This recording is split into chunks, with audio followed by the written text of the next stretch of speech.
শিব চতুর্দশীর উন্মাদনায় ব্যস্ত গ্রাম। দক্ষিণ চব্বিশ পরগনা জেলার ছোট্ট বনশ্যামনগর।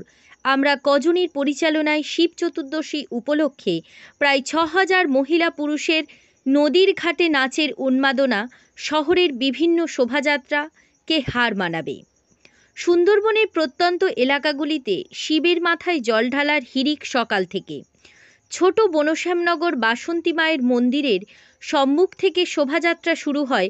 প্রায় ৫ কিলোমিটার পায়ে হেঁটে হাজার হাজার মহিলা পুরুষ শিবের নামে বিভিন্ন ছড়া কাটতে কাটতে নদী থেকে ঘটোত্তোলন করে। আজকের আমার বয়স ৫৬ বছর।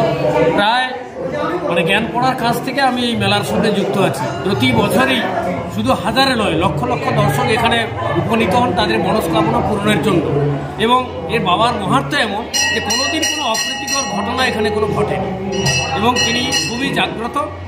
আমরা সত্যিকারের রাতের বেলা এখান দিয়ে যেতেও খুব ভয় লাগে। জাগ্রত হিসাবে শঙ্খধ্বনি, ঘণ্টাধ্বনি এগুলো বাজতে থাকে এবং মেলার উত্তরোত্তর শ্রীবৃদ্ধি হচ্ছে, এটাই আমরা কামনা করছি। বহু দূর দূরান্ত থেকে এখানে মানুষের দানের সামগ্রী হিসেবে আজকের ক্ষুদ্র ক্ষুদ্র জলবিন্দুর আকার যেমন সমুদ্রে পরিণত হয়, তেমন ক্ষুদ্র ক্ষুদ্র দানে এই প্রতিষ্ঠানটি গড়ে উঠেছে।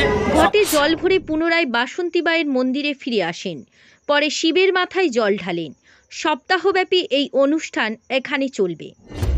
বাবা এখানে আমাদের তখন জন্মই হয়নি, হয়তো ১১০ বছরের পুরনো। আমরা এসে দেখছি এখানে বাবা আছেন, কতদিন অনুষ্ঠান হয় এবং আজকের দিনে অনেক মায়েরা মিলে এখানে শিবরাত্রি ব্রত যে করে। শিব চতুর্দশী উপলক্ষে মাতোয়ারা ৮ থেকে ৮০ সুন্দরবনের প্রত্যন্ত এলাকার মানুষেরা। সৃজনশীলের রিপোর্ট, জেলার বার্তা।